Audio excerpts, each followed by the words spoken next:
Hello and welcome students to another video of English, and in this video we are going to learn how to create a travel blog. In our previous video we have seen that blog is an account of one's thoughts, ideas or experience on an online platform that can be viewed by others.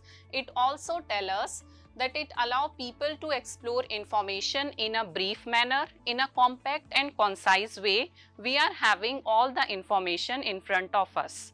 Apart from this, we have also discussed in that video that the 6 popular type of blog such as personal blog, business blog, travel blogs, food blogs, review blog and lifestyle blog. Now, if I ask you how we are going to create a travel blog, then the first thing that will come in your mind will be a location on which we are going to frame our travel blog. So here I am going to take Bangalore. The new name is Bengaluru, which is also the IT hub of India. So let us start with this. After finalizing the location, let us look at location research questions, which will include first, weather. In case of Bangalore, the weather is quite warm during the summer months. Second, some interesting summer activities like visit to Lal Bagh Botanical Garden and Bengaluru Palace. Can we also think of some other places that are popular to visit during summers like Kaziranga and Darjeeling? Why they are popular? Maybe because of safaris or cold weather. Most important is to compare and finalize the location according to your purpose of visit, and finally choosing the location to write about, which is Darjeeling. Important to note that we have changed the location for writing from Bengaluru to Darjeeling. Now the question is what format I am going to use, how I am going to write down the answers that I have collected during the research.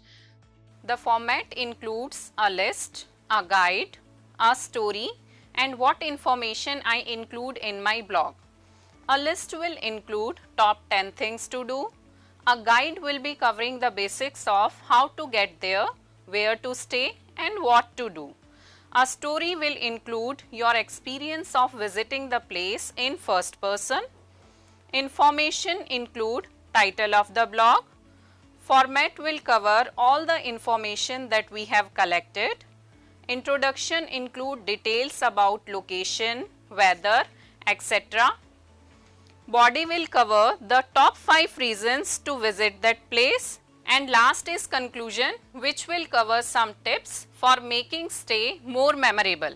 Now we will check for errors with the help of 2 checklists. The first one is the self-enhanced checklist and the second one is the peer review checklist.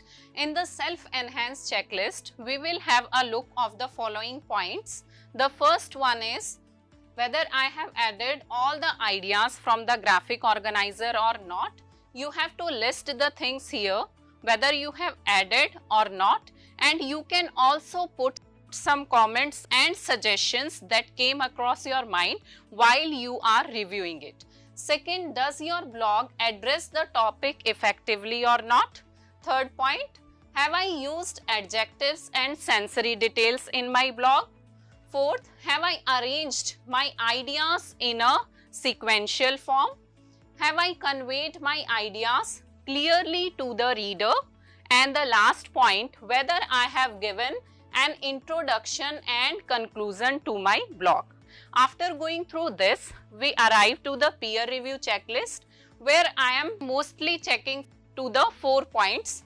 The first point, the spelling errors, then grammatical errors, does the blog address the topic effectively or not, and the last point, does the blog include all the tourism points, means it has been framed comprehensively or not.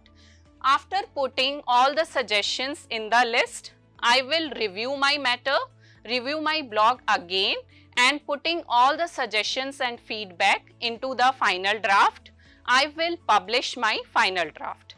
After this, if I ask you what is the process that we have just followed, can you have a guess?